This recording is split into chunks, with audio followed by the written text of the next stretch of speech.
If I go in the water, it might put out my firebox, cried Duncan.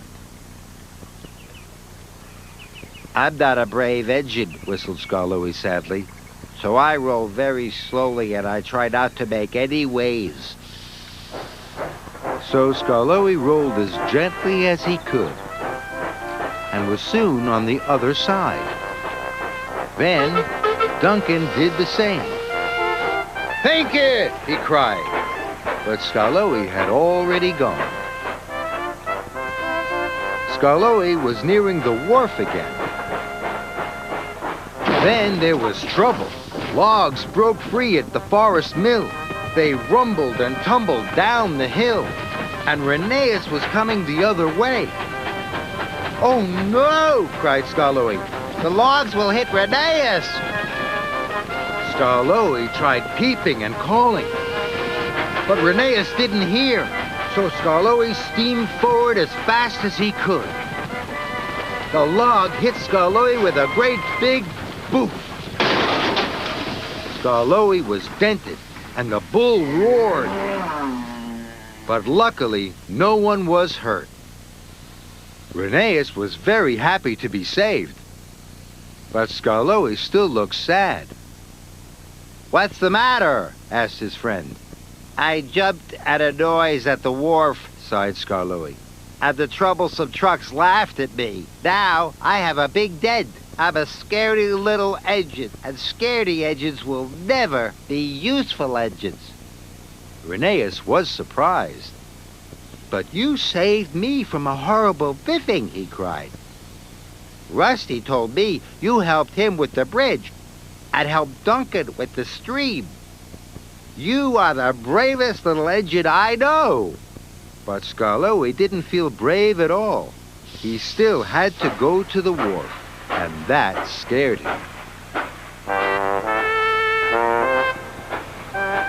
Skarloey rolled into the wharf. It was as big and noisy as ever.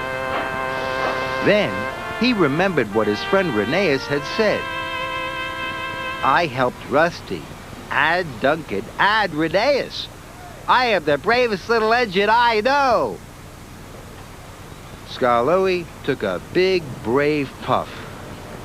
"Hello, everybody! I'm Skarloey!" To his surprise, the workmen all called back, "Hello, Skarloey!" Skarloey was delighted. Then Skarloey saw the troublesome trucks. "Clickety-clack, look who's back," they sang. "The scaredy little engine's on our track." This made Skarloey cross. "I am not a scaredy little engine," he said firmly. "And if you biff me, I'll biff you back. So there." "Ooh," said the troublesome trucks, and they didn't move an inch. Skarloey's bull was safely unloaded. James was impressed. "Good work, Skarloey," he chuffed. "You are a really useful engine," added Thomas.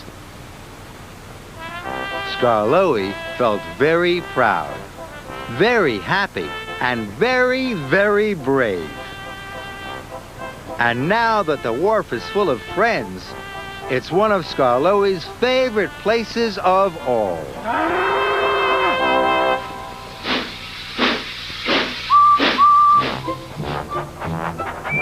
All the engines on Sodor like to visit different places. They all have their own favorite place. Can you guess which of these places is Toby's favorite to visit? Toby is an engine who loves animals. Here's the airport. Are there animals here? Nope. Toby likes the airport, but it's not his favorite place. Here's the quarry. Are there any animals here? No, Toby likes the quarry, but that's not his favorite place either. Here's Farmer McColl's farm. Are there any animals here? Yes. The farm is full of animals. Even cockerels. Toby likes the farm best of all. It's his favorite place on the whole of Sodor.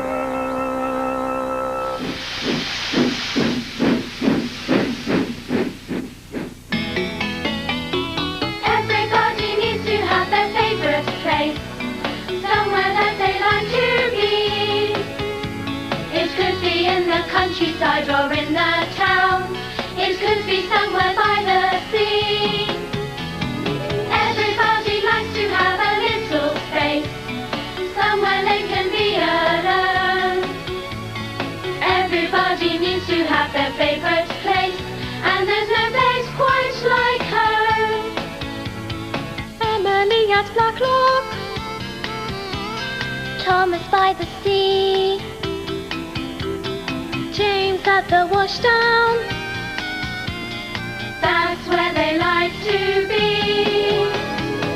Everybody likes to have a little space, somewhere they can be alone. Everybody needs to have their favorite place, and there's no place quite like home. Henry in the forest, near the wishing tree. Toby with the animals, that's where they like to be. Everybody likes to have a little space, somewhere they can be alone. Everybody needs to have their favorite place, and there's no place quite like home. Edward in the yard, Percy at the fair, Gordon down at netball. You're sure to find them there. Everybody likes to have a little space, somewhere they can be alone. Everybody needs to have their favorite place, and there's no place quite like home.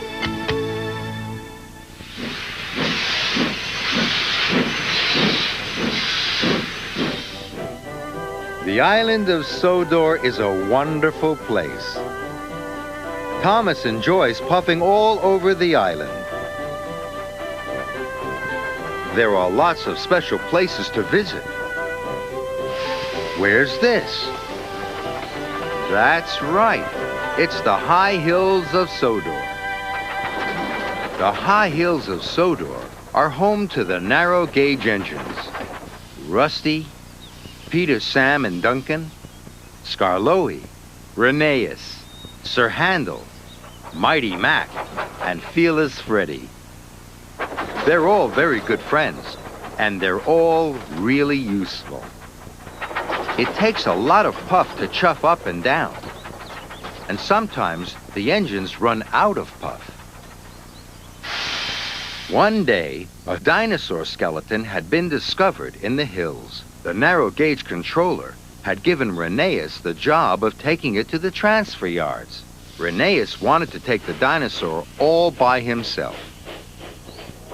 Rheneas puffed slowly up the steep hill. But the dinosaur was too heavy. His puff was going, and his pistons could hardly pump. Rheneas puffed slower and slower. Then, very sadly, he rolled back down the hill. Rheneas wished his friend Skarloey was there to help him. And then he heard Skarloey's whistle. Rheneas was very happy. He knew that together they would have enough puff to climb any hill. Another day, it was Skarloey who had to huff and chuff up a hill. Skarloey is a brave little engine. He likes to show off and play games. But this time, he broke the winch on the incline. The incline was a very steep hill. Now, no trucks could go up or down. Skarloey felt bad. The villages high in the hills needed coal. He knew there was only one thing to do. He'd have to collect and deliver the coal himself. Skarloey chuffed round bend after bend after bend. The villagers were very pleased to see him. Now they had coal to make their homes snug and warm. But for one engine, the high hills were too much. And that engine was Sir Handel. Sir Handel could no longer climb the hills, but he didn't want to tell anyone. The narrow gauge controller gave Sir Handel a special, but he had to go up a hill. Sir Handel started to huff and puff.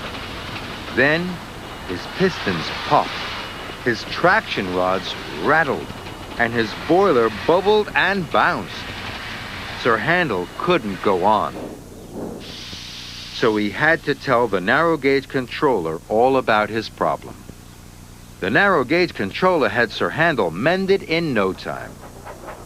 Now Sir Handel chuffs cheerfully up and down the hills once again. So that's why the high hills are very special for Sir Handel. There are so many special places on the island of Sodor. Next time, Thomas will show us somewhere else.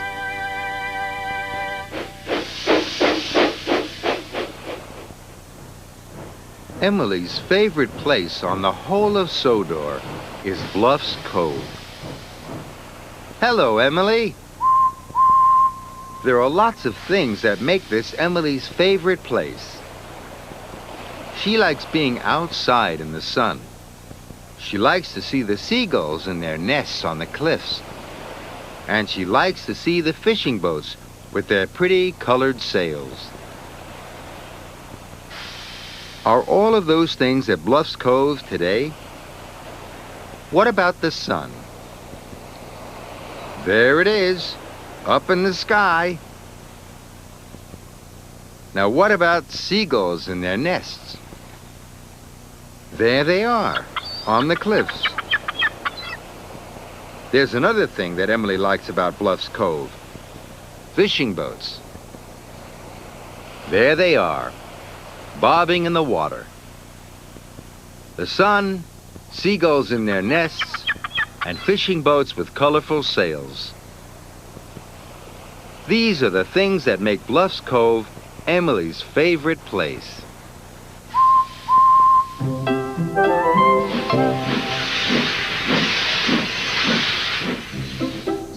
Thomas's frosty friend. The winter holiday season is a very busy time on the island of Sodor. Percy has more mail to deliver. Gordon has more visitors aboard his express. And Thomas has very important jobs to do. One morning, Thomas had to go to Brendam Docks. I must pick up the logs for Farmer McCole, he puffed. Percy was waiting at the signal when Thomas arrived. He was very excited. Look what's over there, Thomas, peeped Percy. Thomas looked. It was a big snowman. The children were excited, too. I've never seen such a big snowman, chuffed Percy. Neither have I, tooted Thomas happily. The signal changed to green, and Thomas steamed away. Suddenly, a strong gust of wind lifted the snowman off the ground, away from the children. The snowman was a snowman balloon. Thomas didn't see the guide ropes catch on his buffers and get caught there. And he didn't know the balloon was now following him. Thomas stopped at the level crossing. Suddenly, the children's snowman was there in front of him. Thomas was surprised. He didn't know a snowman could dance in the air. What are you doing here, Mr. Snowman? Cried Thomas. Mr. Snowman said nothing. You must go back to the children, tooted Thomas. They'll be very sad without you. The snowman blew away. Thomas was happy the snowman had gone. He raced away from the crossing, If I puff past Chuff Thomas, Mr. Snowman will never be able to follow me.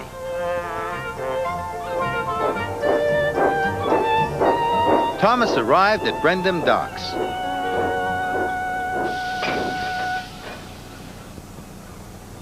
James was there delivering coal. "What are you doing with a snowman?" he snorted. "Oh no," tooted Thomas. Suddenly, the snowman danced in front of Thomas again. "Mr. Snowman, I told you to go back to the children. Why are you still following me?" Thomas steamed off as quickly as he could. He hoped the snowman wouldn't follow him. "Thomas," called James, "why do you have a giant balloon tied to your buffers?"